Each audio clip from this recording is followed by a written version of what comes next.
చంద్రబాబు ఎవరికి ఏం చేశారని జనం కదిలి రావాలంటూ ఎద్దేవా చేశారు మాజీ మంత్రి పేర్ని నాని. 14 ఏళ్ల చంద్రబాబు పాలనలో గ్రామాల్లో ఒక్క ఆఫీస్ అయినా చంద్రబాబు కట్టారా అని ప్రశ్నించారు.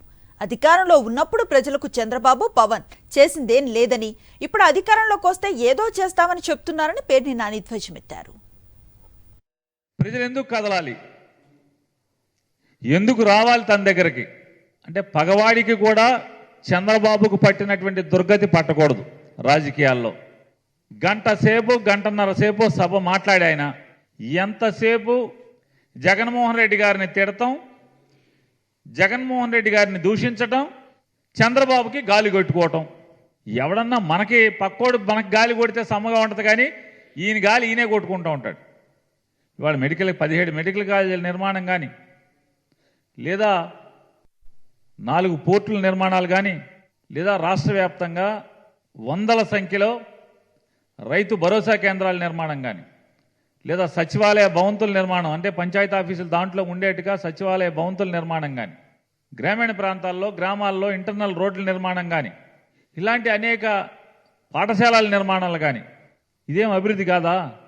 చంద్రబాబు నాయుడు గారు అసలు ఈ 14 ఏళ్లలో ఎవరి ఆదాయం ఏం పెంచాడు, ఏం ఖర్చులు తగ్గించాడు అని చెప్తున్నాను. రేట్లు ఎప్పుడన్నా తగ్గించాడా చంద్రబాబు పరిపాలనలో? అతను 14 ఏళ్ల పరిపాలనలో ఎప్పుడన్నా రేట్లు తగ్గించాడా?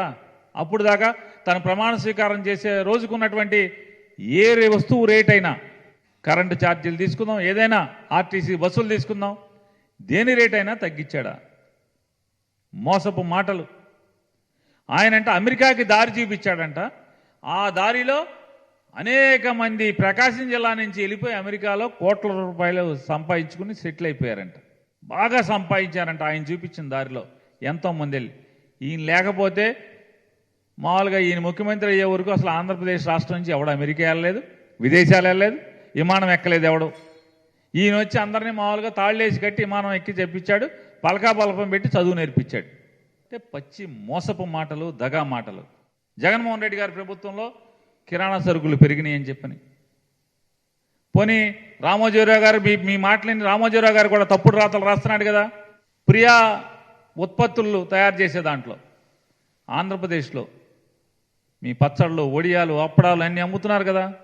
అన్నీ అమ్మందేముంది? అమ్మే దాంట్లో హైదరాబాద్లో మీ ప్రియా పచ్చళ్ళు రేట్ ఎంత, ప్రియా శనగపొడి రేట్ ఎంత, ప్రియా కందిపొడి రేట్ ఎంత, ప్రియా అప్పడాల రేట్ ఎంత, బెజవాడలో రేట్లు ఎంత?